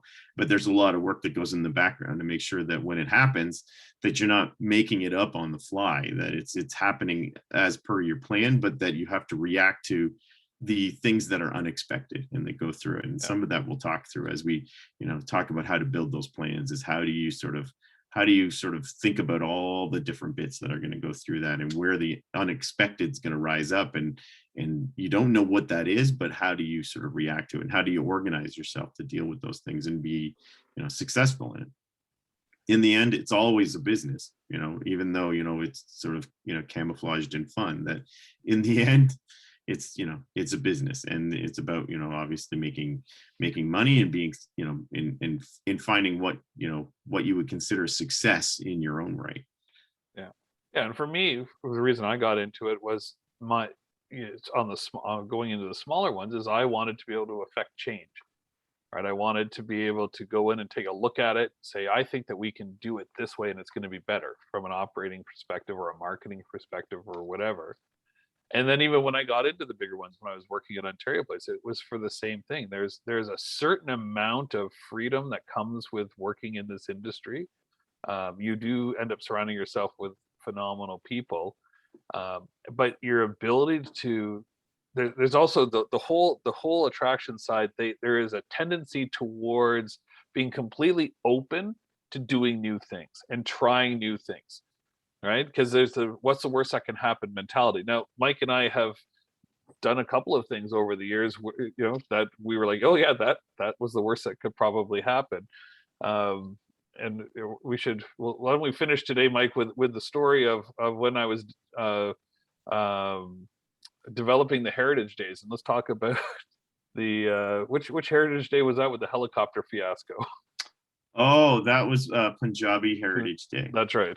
So I was trying to do theme days at Ontario Place, and there were certain weekends that the sales were traditionally slower, and my job was to try to make Ontario Place more money. So I reached out to some really key influencers within the Punjabi community and a not-for-profit organization. And I said, let's do a day, and we're going to give you the big tent, because remember, if I'm not sure if you're familiar, there used to be a big tent where Children's Village used to be, and we could set up vendors and music, and these guys were going to be so busy that we got a couple of free days where we were allowed to use the amphitheater. So they were able to actually produce a concert in the amphitheater.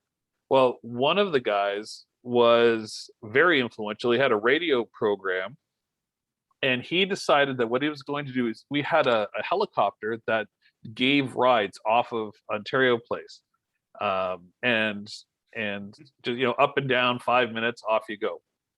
So he bought the whole day out, the helicopter for the whole day out, and then announced on the radio that it was free helicopter rides for everyone. And then I'm going to let Mike take over, because I was the cause of the problem, and then Mike had to deal with it. So as the operator of this particular park, when somebody buys out the helicopter and then announces that the helicopter rides are free, and I'll throw this out to the group chat, if anybody can think of what are the biggest problem that's going to come up out of this is, what? Does anyone want to take a stab at that? All right. Well, here's the operational problem, and this is some of the things that we'll look at as we go through the course. Yep. Oh, demand. Yes. So this helicopter tour company owns one helicopter, and the helicopter ride takes, let's say, 20 minutes. and it can only operate during the daylight hours. So, at that time in the summer, you're talking maybe, well, the park opened at 10 a.m. So you would say that's when things are going to begin. And the helicopter would probably need to be on the ground and off and shut down at 8 o'clock. In between all of that, it doesn't have an infinite amount of fuel, so it would need to be refueled every once in a while. And there's time for people to transfer, out of the helicopter, get their, on orientation about how to approach the helicopter safely, get buckled in, all that kind of stuff like that. So in the end, you're probably talking about a dozen people an hour that could ride in this helicopter. In 10 hours, so 120 total. Yes. And how many people were attending this festival? Just over 40,000, Mike. So as the operator of the park, one of the biggest things that occurred that day and became a giant problem is that people had overpromised something that could not be delivered, and that became a problem that landed on the operations department at the park to try to resolve and to manage that. And there was no solution on how to increase your capacity of this helicopter. So, long story short is it was a very long day. And there were a lot of people that were very disappointed because they were promised something that they were never going to be able to deliver. And so, it was, in the end, it was a lesson on logistics. It was a lesson on how to, when somebody, the promoters of this event were very excited about that and felt that that was going to be a major driver to bring people. And it was, except that it ended up making a lot of people upset because they were never going to get that. That was not in the cards.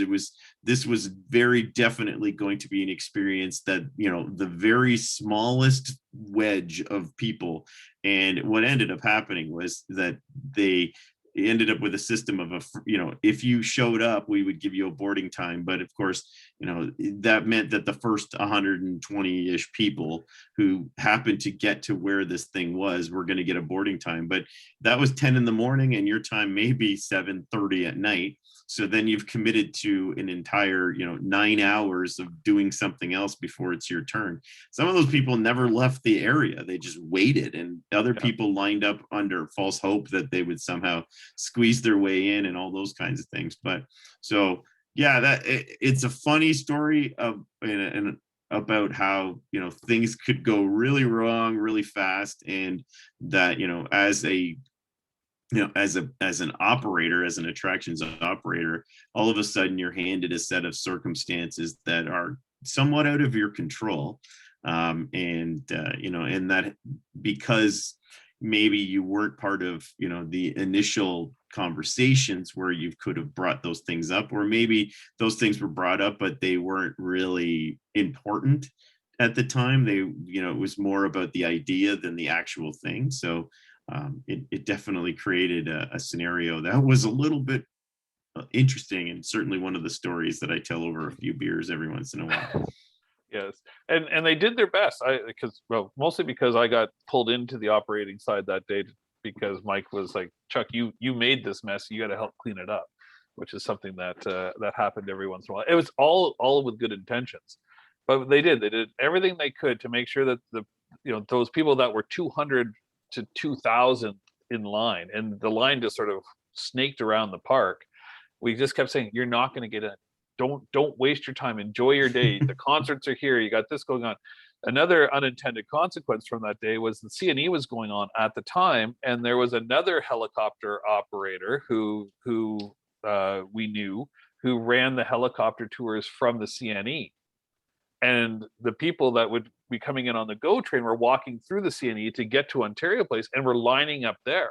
And so she had an operations nightmare because she had a bunch of paid people who were coming in and or wanted to pay to go on this helicopter ride, because there normally wasn't a long queue line, and suddenly there's 100 people in line at her helicopter ride expecting to get on for free. And so she didn't have enough staff to deal with mitigating those expectations and trying to tell them you're in the wrong spot.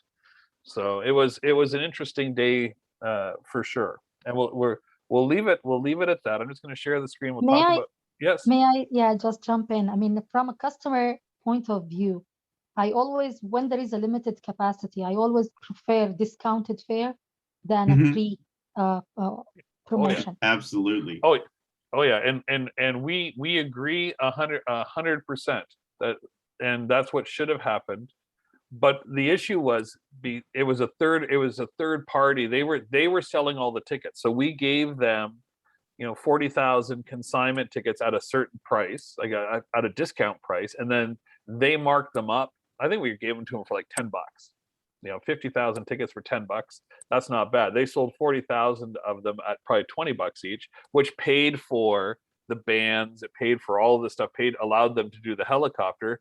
They didn't tell us until, like, we didn't know until the day of or a day before. Yeah, it was like when one of our staff came up and said, I just heard this on the Punjabi radio station I listened to. We gotta be careful of this. So I called the guy right away and I said, you have to change, you have to let them know that they're not going to get on. But by then the damage was done. Everyone heard the really cool thing, and then no one wanted to hear that it probably wasn't going to happen for them. So it was tough. Yeah. Okay, so next week, what we're going to do is we're going to we'll get through defining what operations is. That'll be fun in much the same way as we did this week. So I think it's called Miro. Are you guys familiar with Miro? Just type in the chat if you've used Miro or are okay with it. And what was it? Because no, if you said another one, I will talk to Kelly about what the other one that you put way up in the chat. I'll take a look at it before I hang up this call. No, okay, never heard of Miro. It's something we learned about on our call, on our training. We did 16 I guess hours. it's this Padlet one, I think, is the one that Yeah, was brought up in Padlet. the... Okay, I'll talk to Kelly and see if I can get Padlet up and running, so that we can. Padlet is something that you guys have used before, I'm assuming. Yeah, and does it do the same thing that we just were trying to do?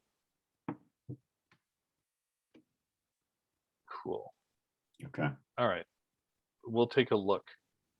So we wanted to start to talk about the factors within the different types of attractions that we identified today that have an effect on operations. So if we look at, a big outdoor attraction versus a small indoor attraction, what's going to be different from an operation standpoint? And then we're going to talk a lot about how operations is vital to the success of the attractions. It's funny that operations is not responsible for revenue overtly, but they are, at the end of the day, they completely are responsible for the reason why people come. That, Mike, I'm not sure if I said that right, but you know what I mean? Like, yeah, I used to tell people we don't make the money, but we definitely spend it and we can lose it. Yeah, that's a good way to put it. Okay, so with that, are there any questions from anyone? You can type in the chat. You can go off mute and ask any questions after the first week. If there's a way for you guys to reach out to the couple of people that weren't able to get on the call today, I'll put in today's. Yeah, marketing brings people in, operations makes it happen. Exactly. Definitely does. That's right. We'll put our phone numbers and our other email addresses in today's notes or course content somewhere. Have them reach out to us, and any of you who want to reach out and ask any questions, if you have any questions about some of I know that if you're taking the research course, that's really interesting. We're going to use real stats for that. Tom from my team is going to be teaching that one.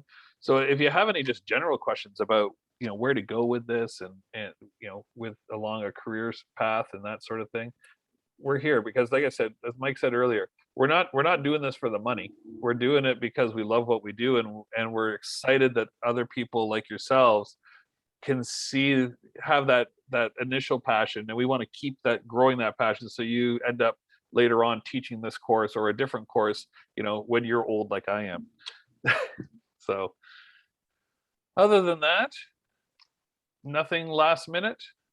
It's 11:59. I think we did a good job of keeping you 10:59. Don't scare them. 10:59. Oh, now it's 11.